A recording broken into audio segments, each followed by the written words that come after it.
मेरा नाम सालनी है। मैं अपने माँ बाप की इकलौती बेटी थी। मुझे पढ़ने लिखने का कोई खास शौक नहीं था, इसलिए 12वीं के बाद पढ़ाई को छोड़ दिया। मेरा ताल्लुक एक खाते पीते खानदान से था। मेरे पिताजी, 2 भाई और उनकी एक बहन थी। शुरू से ही मेरे खानदान में जायदाद के खातिर झगड़े चल रहे थे। पापा सारा सारा दिन अदालतों के धक्के खाते थे, क्योंकि मेरे चाचा और बड़े पापा दोनों हमारे हिस्से की प्रॉपर्टी हड़पना चाहते थे। मेरे वक्त कुछ इसी तरह गुजर रहे थे कि मुझे खबर मिली कि मेरी सबसे अच्छी दोस्त मानसी की शादी है। मानसी के घर वाले बहुत अमीर थे। मानसी ने स्पेशली मुझे अपने हर फंक्शन में बुलाया था।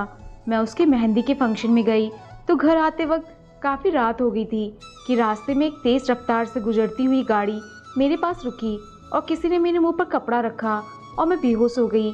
मेरी आँख खुली तो अपने आप को एक तहखाना में पाया, जहाँ पहले ही कुछ लड़कियाँ मौजूद थी। ये एक बड़ा सा कमरा था जिसे मुझे समझने में ज़्यादा देर नहीं लगी। यहाँ एक कैद खाना है।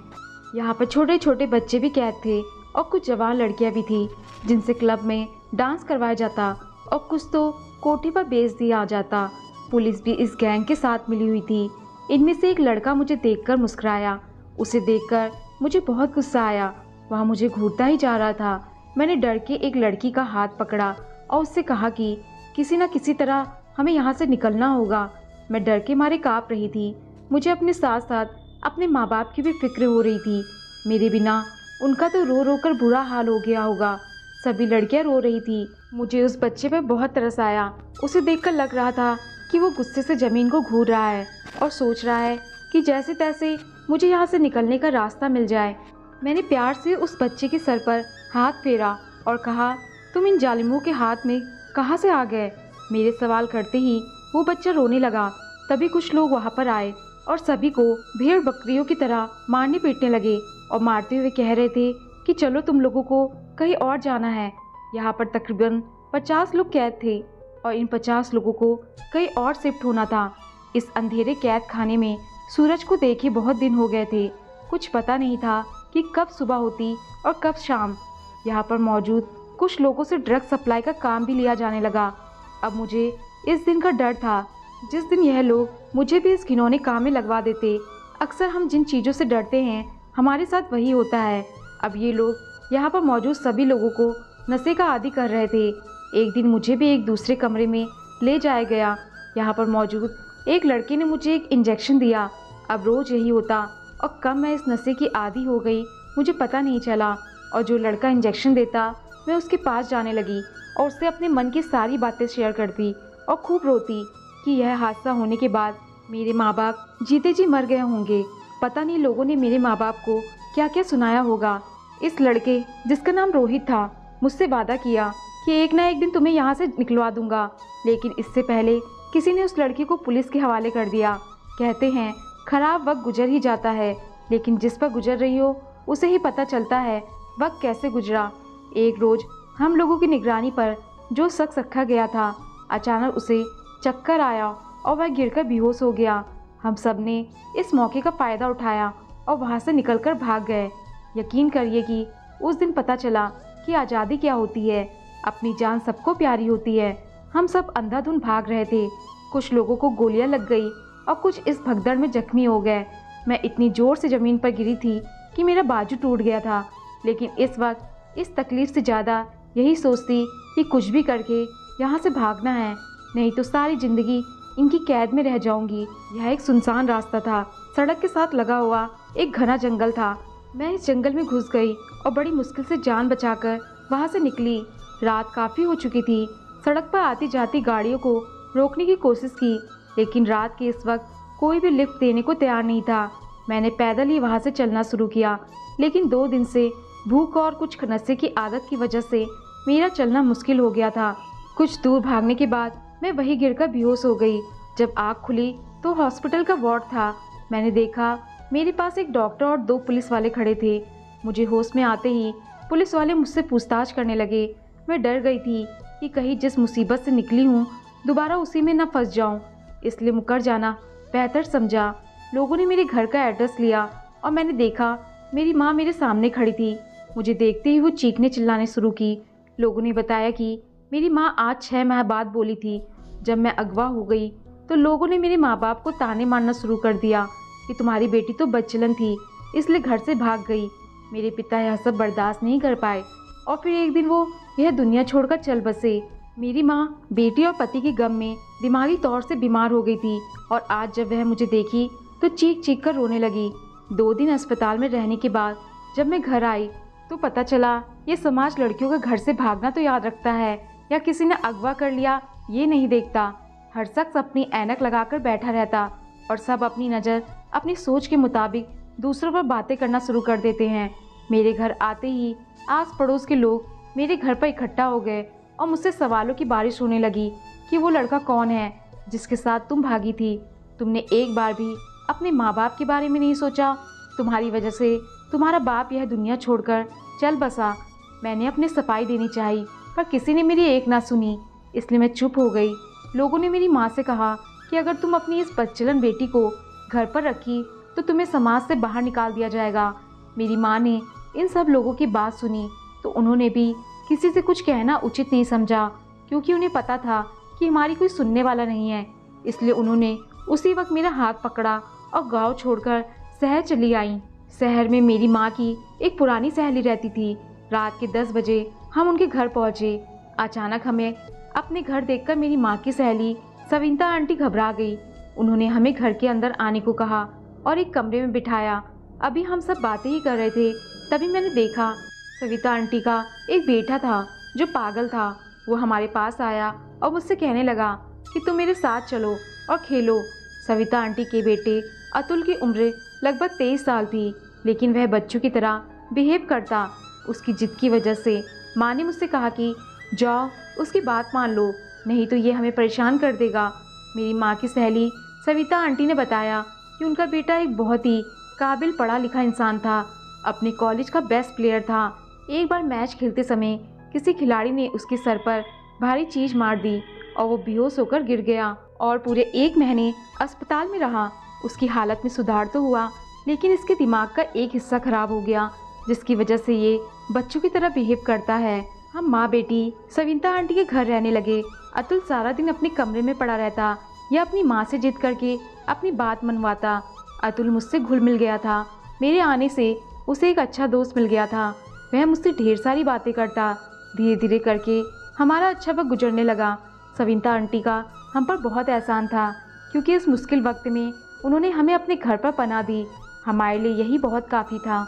मेरी माँ अपनी सहेली के साथ लोगों के कपड़े सिलती और मैं सारा दिन घर के काम करती। अतुल के पिता अब इस दुनिया में नहीं थे। उनके घर में सविता आंटी और अतुल ही रहते थे।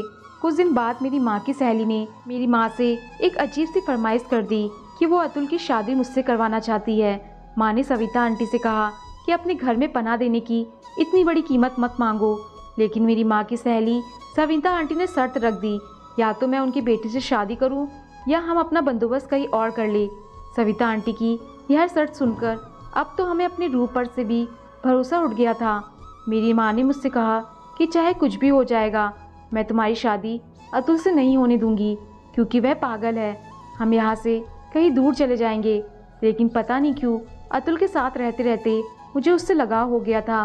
वह चाहे जैसा भी था, मुझे वह अच्छा लगने लगा था। मैंने माँ को समझाते हुए कहा, माँ अब हम यहाँ से निकले तो हम मारे मारे फिरेंगे, हमारा कोई ठिकाना नहीं होगा। इसलिए यही बेहतर होगा कि हम सविता आंटी की बात मान लें। मेरे फैसले पर माँ रोती रही कि मेरी एक ही बेटी थी और कैसा नसीब लेकर आई। हम दोनों माँ बेटी एक दूसरे से लिपटकर देर तक रोते रहे और कुछ दिन बाद मेरी शादी अतुल से करवा दी गई। मेरी शादी पर मेरी माँ बहुत रोई थी, पर मैं क्या करती। हमारी मजबूरी ने मुझे यह सब करने पर मजबूर किया। मेरे दिन कुछ इसी तरह गुजरने लगे। अतुल मुझे अपना दोस्त मानता था, पर पत्नी का क्या मतलब होता है उसे बिल्कुल भी नहीं पता था। एक दिन एक भिखारन मेरे दरवाजे पर आई और कहने लगी, मुझे पेट भर खाना खिला, तेरी हर मनोकामना पूरी होगी। उसकी बात पर मैं हंसी कि मेरे नसीब में तो मेरा पागल पति है, तो इससे बड़ा दुख मेरी ज़िंदगी में और क्या हो सकता है। मैंने उस भिखारन को खाना खिलाया तो उसने कहा कि जा बेटी, तेरा पति तुझसे बेइंतहा प्यार करेगा। उसकी बातें सुनकर मैं हैरान थी कि भला मेरा पागल पति मुझसे क्या प्यार कर सकता है। लेकिन कहते हैं कि दुआएं तकदीर बदल देती हैं। मेरी ज़िंदगी में भी कुछ ऐसा ही होने लगा। कुछ दिन बाद मैंने महसूस किया कि अतुल की हालत में दिन प्रतिदिन सुधार होने लगा है। अतुल की सुधरती हालत देखकर हमने उसका इलाज दोबारा से शुरू करवाया। इस बार डॉक्टर को भी पूरी उम्मीद थी कि अतुल जल्दी ठीक हो जाएगा। मेरा पूरा दिन अतुल की देखभाल में निकल जाता, लेकिन मेरी मेहनत रंग ला गई और अतुल की हालत में सुधार होने लगा।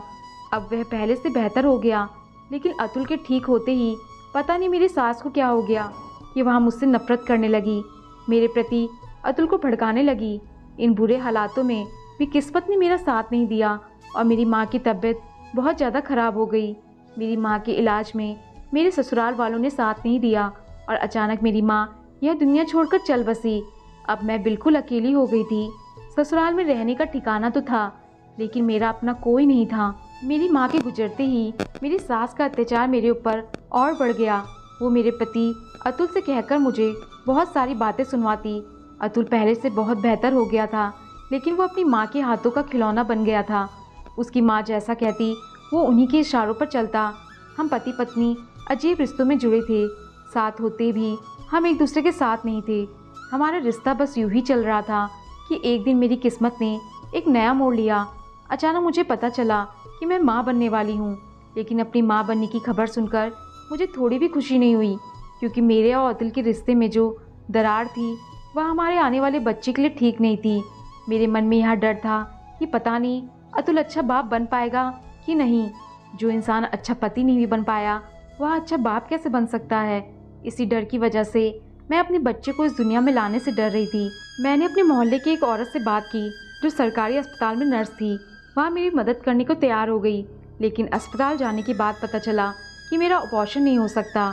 अगर हमने इस बच्चे को गिराने की कोशिश की तो मेरी जान को खतरा हो सकता है।